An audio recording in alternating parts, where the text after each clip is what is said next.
In today's video, I'm going to share with you how to prepare this all-purpose stew that will make life so easy for you. If you're new here, I'm Kai and I share quick and easy recipes on this channel.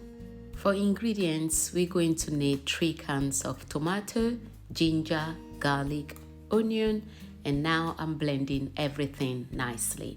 Into a cooking pot, pour some oil, and I'm going in now with 6 tablespoons of tomato puree. After heating up the oil, add your tomato puree and stir everything nicely. Make sure you are cooking this on a low medium heat. Our blended ingredients are also ready now. So after cooking this for 10 to 12 minutes, add the blended ingredients, mix everything nicely, and start adding all your seasoning. So I'm going in now with 2 tablespoons of all-purpose seasoning. I'll leave this on the stove for 30 to 45 minutes.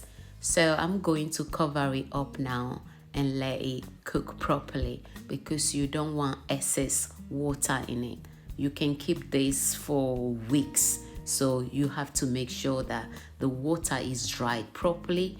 This is roughly like after 30 minutes, so you can see there is still a little bit of excess water.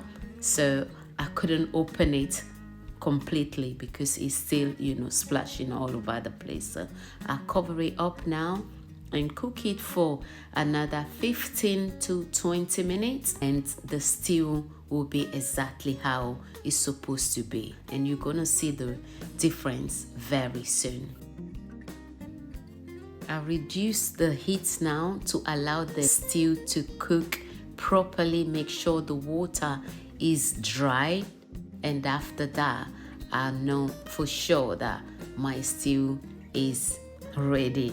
So you can see that at this point it's not splashing as much as it was earlier. And once you start seeing more oil settling on top of your stew, you know that is pretty much done. So the good thing about the all-purpose stew is when you need to make your jollof rice, soups, and you don't have time, to cook the tomatoes and all these things that can also take time, especially if you want to make a good jollof rice. This is perfect. So that is what I used for my previous recipe, and it was so quick and easy. Something that would take like 40 minutes to cook, I end up using 15 minutes just to make this delicious burger jollof. So that is why I shared this recipe with you, so you can try this all-purpose stew, and it's going to make life so easier for you. You can just have it with some fried yam, plantain, boiled yam or boiled plantain, or rice, or just to make other tomato-based dishes. If you enjoyed today's video, don't forget to give it a thumbs up, subscribe if you are new here, and I'll see you all in my next one. Take care, bye, au revoir.